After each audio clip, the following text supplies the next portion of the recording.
कि 24 सितंबर 2025 यानी बुधवार को पड़ रही है नवरात्रि महीने की तृतीया तिथि। और दोस्तों, ये वो तिथि है जो नवरात्रि महीने में पड़ने वाली सबसे बड़ी तिथि है, क्योंकि यह बुधवार के दिन पड़ रही है और इसका बहुत ही बड़ा और विशेष महत्व होता है। पूज्य गुरु जी ने कहा है, अगर कभी भी मौका लग जाए और आश्विन महीने की तृतीया तिथि बुधवार को पड़ जाए तो आप लोगों को 5 हरे मूंग के दाने वाला उपाय तो अवश्य ही करना चाहिए। इन दोनों का संयोग बहुत ही कम आता है। और दोस्तों, पूज्य गुरुजी ने अपनी शिव महापुराण की कथा मैं बताया है। इस दिन आपको 5 हरे मूंग के दाने वाला उपाय तो अवश्य ही करना चाहिए, क्योंकि ऐसा दिन पूरे साल में सिर्फ एक ही बार आता है। और दोस्तों, आप सभी लोग जानते हो कि बुधवार नवरात्रि का अगर सबसे बड़ा कोई उपाय है तो वो 5 हरे मूंग के दाने वाला उपाय है। तो दोस्तों, इस बुधवार के दिन आप लोगों को इस 5 हरे मूंग वाले उपाय को जरूर करना है। बहुत सारे लोग होंगे जिन लोगों ने इस उपाय को न किया हो, मतलब पूरा साल निकल गया और उन्होंने किसी भी दिन इस 5 हरे मूंग के दाने वाले उपाय को न किया हो। पर दोस्तों, आपके पास एक आखिरी मौका बचा हुआ है, जो कि 24 सितंबर के दिन है। इस दिन आप लोगों को इस वाले उपाय को जरूर कर लेना है। भले ही आपने पूरे साल भर इस उपाय को ना किया हो, पर अगर आपने इस अश्विन महीने के तृतीया के दिन अगर इस वाले उपाय को कर लिया तो आपको इस उपाय को करने का वो फल मिलेगा जिसकी आपने कभी कल्पना भी नहीं करी होगी। इसीलिए आप लोग इस वाले उपाय को एक बार जरूर कर लेना, ताकि आप लोगों के हाथ से यह मौका ना जा सके और आपको इस उपाय को करने का फल मिल सके। दोस्तों, ये उपाय पंडित जी ने अपनी अभी की ही शिव महापुराण की कथा में बताया है। जिस उपाय को आज हम आपको बहुत अच्छे से समझाने वाले हैं, इस वीडियो को देखने के बाद इस उपाय को समझने के लिए आपको कोई और वीडियो को देखने की जरूरत नहीं पड़ेगी। तो चलिए दोस्तों, उपाय को शुरू करते हैं।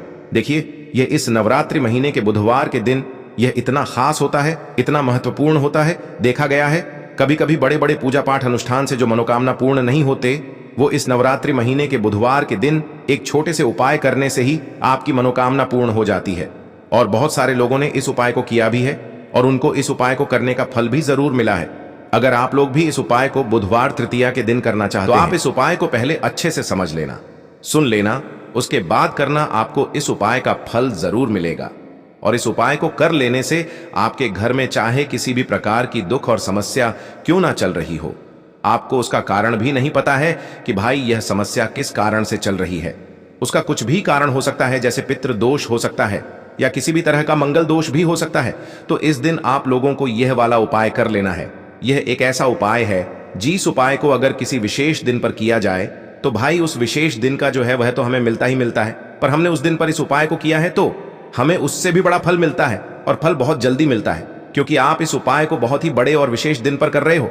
तो चलिए अब उपाय के बारे में बात करते हैं, लेकिन उससे पहले आप लोगों को यह जानना आवश्यक है कि आखिर यह उपाय किस समय करना है, किसको करना है और कैसे करना है। तो चलिए हम आगे आपको वीडियो में एक एक करके बता देते हैं, लेकिन उससे पहले अगर आप लोग हमारे चैनल पर नए हैं तो हमारे चैनल को सब्सक्राइब कर लेना और इस वीडियो को लाइक करके कमेंट बॉक्स में श्री शिवाय नमस्तुभ्यम ओम नमः शिवाय जरूर टाइप कर देना।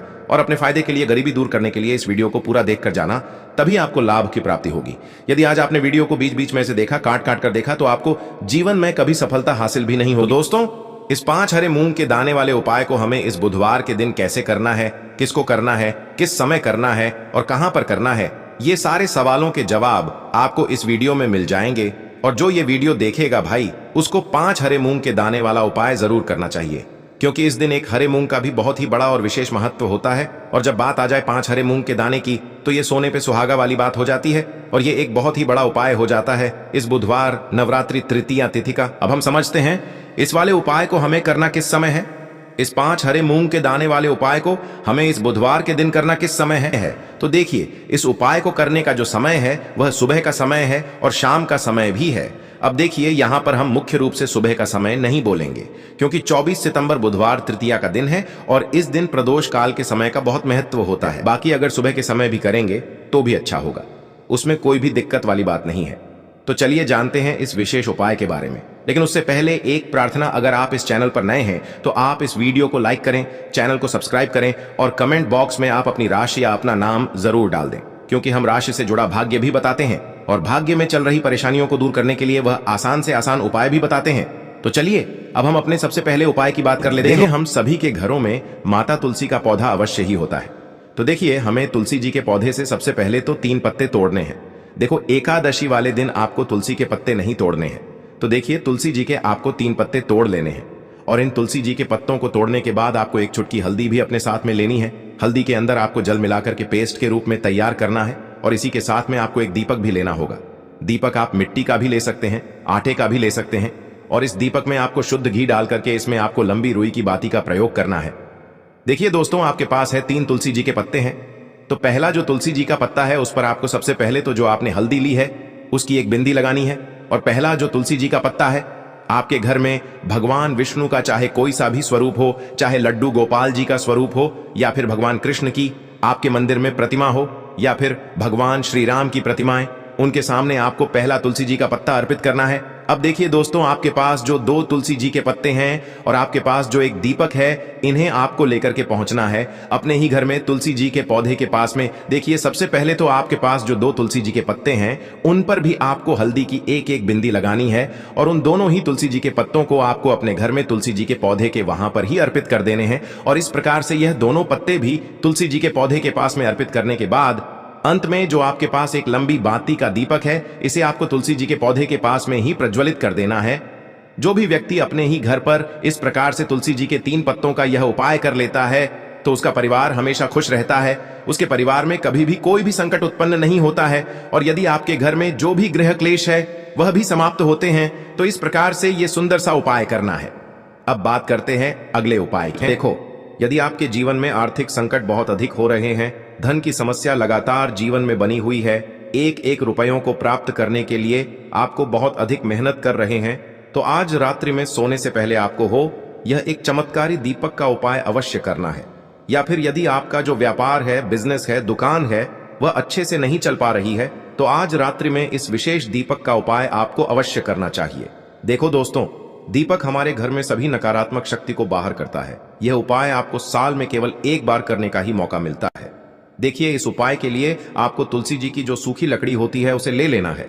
देखिए दोस्तों, यदि आपके पास पुरानी तुलसी जी की लकड़ी है तो उसे आप ले सकते हैं, और यदि आपके घर में तुलसी जी जो लकड़ी है वह सूखी हुई है तो उसकी लकड़ी आप तोड़ करके इस्तेमाल कर सकते हैं। लेकिन आपको ध्यान रखना है कि सूर्यास्त से पहले पहले ही आपको यह जो तुलसी जी की लकड़ी है इससे अवश्य ही तोड़ लेना है। तो इस उपाय के लिए आपको सबसे पहले तो एक मिट्टी का दीपक लेना होगा, चाहे तो आटे का दीपक भी ले सके, क्योंकि आटे का दीपक सभी दीपक में सर्वोत्तम माना गया है। इस दीपक के अंदर आपको शुद्ध घी का प्रयोग करना होगा, और इससे दीपक के अंदर आपने जो तुलसी जी की लकड़ी ली है उसे भी रख देना है। लेकिन ये जो तुलसी जी की लकड़ी है इसमें आपको चारों तरफ अच्छे से घी लगा लेना है। देखिए, गुरु जी ने बताया है कि जो तुलसी जी की लकड़ी है, यदि आप उपाय करते हैं और बहुत ही शीघ्रता से जल जाती है, तो इसके लिए आपको एक कार्य करना है। आपको थोड़ी सी रुई ले लेनी है, और उस रुई को आपने जो तुलसी जी की लकड़ी ली है उस पर अच्छे से चारों तरफ लपेट देनी है।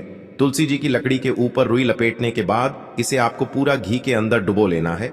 अब इसे आपको बाती के रूप में प्रयोग करना है। अब दोस्तों, इस दीपक को आपको प्रज्वलित कहाँ करना है? तो इस दीपक को आपको या तो भगवान विष्णु के सामने प्रज्वलित करना होगा, या फिर आपको भगवान श्री राम के सामने प्रज्वलित करना होगा, या फिर भगवान कृष्ण के सामने, यानी कि भगवान विष्णु के जो भी अवतार हैं उनके सामने आप ये दीपक प्रज्वलित कर सकते हैं। या फिर आप इस दीपक को माता तुलसी जी के सामने भी प्रज्वलित कर सकते हैं।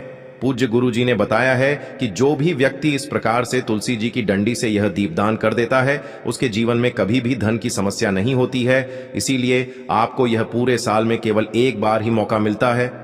इस उपाय को करके देखना, आपकी सभी इच्छाएं जरूर पूर्ण होंगी। यह जो उपाय है रात्रि में सोने से पहले करना है। यह उपाय आपके लिए सर्वश्रेष्ठ होने वाला है। देखिए, इस उपाय के लिए आपको मात्र 5 हरे मूंग के दाने ले लेना है। देखिए, तिथि है और ये बुधवार के दिन पड़ रही है, इसीलिए आपको 5 हरे मूंग के दाने लेना है। हरे मूंग के दाने आपको साबुत लेने हैं, खंडित नहीं होने चाहिए। इस बात का ध्यान रखें। और इसी के साथ मैं आपको एक तांबे के पात्र के अंदर अपने घर से शुद्ध जल ले लेना है। अब दोस्तों, इन सभी सामग्रियों को लेकर के आपको सीधे पहुंच जाना है भगवान शिव के मंदिर में। देखिए, इस उपाय को भी आप सुबह भी कर सकते हैं और शाम के समय में भी कर सकते हैं। देखिए, भगवान शिव के मंदिर में पहुंचने के बाद आपके पास जो 5 हरे मूंग हैं, उनमें से पहला जो हरा मूंग है, आपको शिवलिंग के सामने जो नंदी महाराज होते हैं और उनका जो पैर उठा हुआ होता है, वहां पर आपको पहला हरा मूंग समर्पित कर देना है और आपको ओम नमः शिवाय इस मंत्र का जाप कर लेना है। फिर आपको दूसरा हरा मूंग लेना है और शिवलिंग पर जो श्री गणेश जी वाला स्थान होता है वहां पर आपको यह दूसरा हरा मूंग समर्पित कर देना है, यानी कि शिवलिंग के सीधे तरफ आपको यह दूसरा हरा मूंग समर्पित करना है। और फिर आपको ओम नमः शिवाय या फिर श्री गणेशाय नमः इस मंत्र का जाप कर लेना है। तीसरा हरा मूंग का दान आपको भगवान शिव की सबसे प्रिय पुत्री माता अशोक सुंदरी वाले स्थान पर समर्पित करना होगा।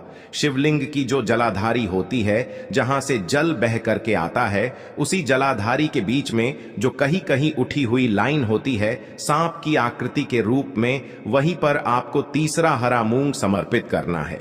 और फिर आपको ओम नमः शिवाय इस मंत्र का जाप कर लेना है। अब दोस्तों, चौथा जो हरा मूंग है उसे आपको भगवान कार्तिकेय जी का जो स्थान होता है शिवलिंग पर, वहां पर आपको ये चौथा हरा मूंग का दाना समर्पित कर देना है और आपको ओम नमः शिवाय इस मंत्र का जाप कर लेना है।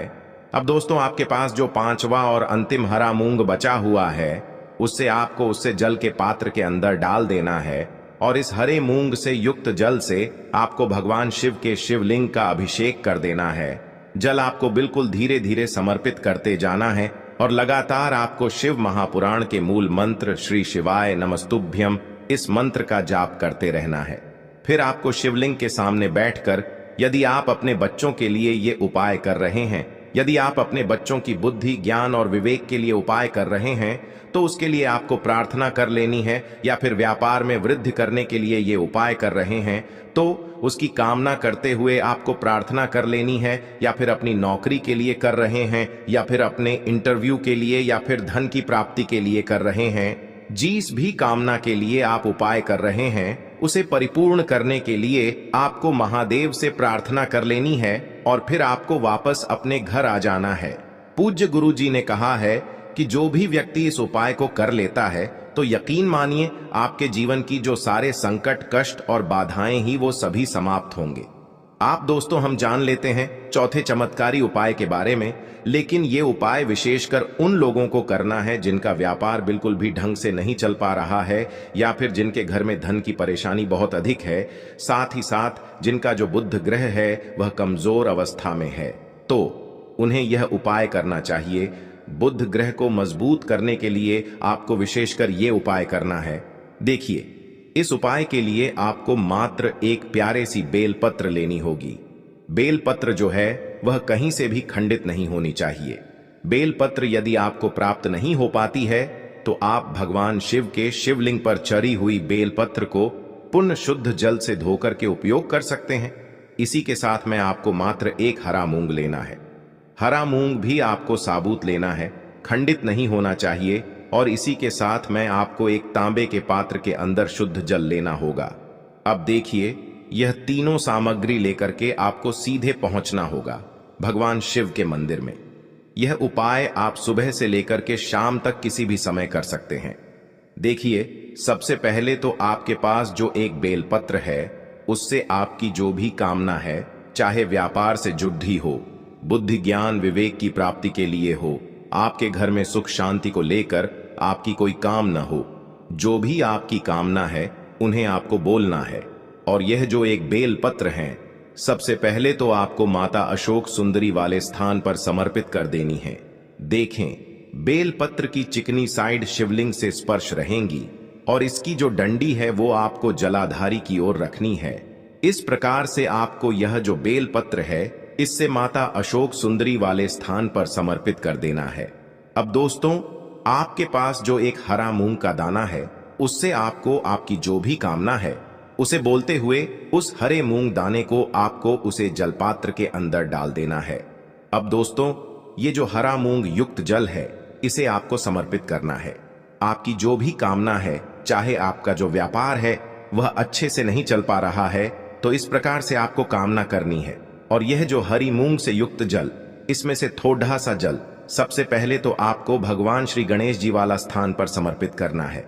फिर थोड़ा सा जल आपको माता अशोक सुंदरी वाले स्थान पर समर्पित करना है। और फिर जो अंत में थोड़ा सा जल और बचेगा उसे पूरा आपको भगवान शिव के शिवलिंग पर धीरे धीरे अर्पित कर देना है, श्री शिवाय नमस्तुभ्यम इस मंत्र का जाप करते हुए।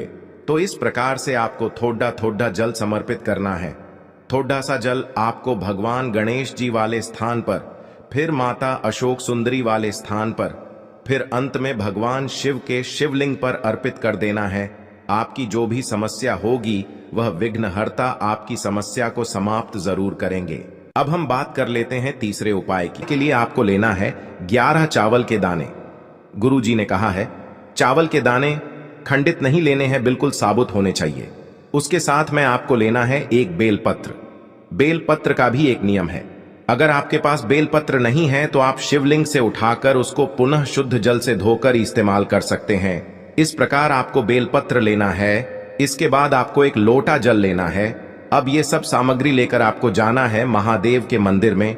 देखो, अब आपको उत्तर साइड में खड़े हो जाना है और सबसे पहले आपको एक बेलपत्र अपने हाथ पर और 11 चावल दाने रखकर शिवलिंग के ऊपर अपना नाम और गोत्र बोलते हुए समर्पित कर देना है और ओम नमः शिवाय श्री शिवाय नमस्तुभ्यं का लगातार जाप करना है। अब आपको जो एक लोटा जल साथ में लेकर आए थे उसे धीरे धीरे बेलपत्र और चावल दाने के ठीक ऊपर आपको समर्पित करते जाना है और शिव पुराण के मूल मंत्र श्री शिवाय नमस्तुभ्यं का 11 बार जाप करना है और अपनी मनोकामना बोलते जाना है। देखो, बस छोटा सा उपाय करना है, देखना एक दिन आपके सब काम बनने लग जाएंगे। गुरु जी का बहुत ही विशेष उपाय है। चलते हैं तीसरे उपाय की तरफ। को लेना है एक गोल बाती का दीपक। आप चाहें तो मिट्टी का ले सकते हैं या फिर घर से शुद्ध आटा मढ़कर उसका दीपक आप तैयार कर सकते हैं। इसके बाद आपको लेना है शुद्ध गाय का घी। अगर वो नहीं है तो कोई भी देसी घी इस्तेमाल कर सकते हैं, जिससे आपको दीपक प्रज्वलित करना है। देखो, अब ये सब सामग्री लेकर आपको जाना है प्रदोष काल में आपके घर पर तुलसी जी के घेरे के पास में। देखो, ये उपाय तो आपको अवश्य करना है। देखो, वहां पहुंचकर सबसे पहले वो दीपक आपको प्रज्वलित कर देना है और ओम नमो भगवते वासुदेवाय नमः का 11 बार जाप करना है। उसके बाद आपको अपने सीधे हाथ में थोड़ी हल्दी लेकर उस दीपक में अपना नाम और गोत्र बोलते हुए डाल देना है। उसके बाद माता लक्ष्मी से आपको प्रार्थना करना है कि हे महालक्ष्मी, हमारी सभी दुख तकलीफों को दूर करो। हे महादेव, हमारे सब दुख कष्टों को खत्म करो। इस भावना से आपको ये उपाय करना है। के लिए आपको लेना है 11 चावल के दाने। गुरु जी ने कहा है चावल के दाने खंडित नहीं लेने हैं, बिल्कुल साबुत होने चाहिए। उसके साथ में आपको लेना है एक बेलपत्र। बेलपत्र का भी एक नियम है, अगर आपके पास बेलपत्र नहीं है तो आप शिवलिंग से उठाकर उसको पुनः शुद्ध जल से धोकर इस्तेमाल कर सकते हैं। इस प्रकार आपको बेलपत्र लेना है। इसके बाद आपको एक लोटा जल लेना है। अब ये सब सामग्री लेकर आपको जाना है महादेव के मंदिर में।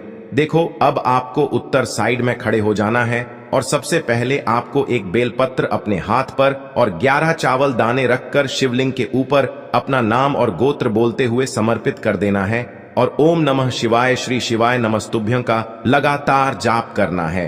अब आपको जो एक लोटा जल साथ में लेकर आए थे उसे धीरे धीरे बेलपत्र और चावल दाने के ठीक ऊपर आपको समर्पित करते जाना है और शिव पुराण के मूल मंत्र श्री शिवाय नमस्तुभ्यं का 11 बार जाप करना है और अपनी मनोकामना बोलते जाना है। देखो, बस छोटा सा उपाय करना है, देखना एक दिन आपके सब काम बनने लग जाएंगे। गुरु जी का बहुत ही विशेष उपाय है। चलते हैं तीसरे उपाय की तरफ। देखिए, इस उपाय के लिए आपको 2 दीपक लेने होंगे। दोनों ही दीपक आप मिट्टी के भी ले सकते हैं और दोनों ही दीपक आप शुद्ध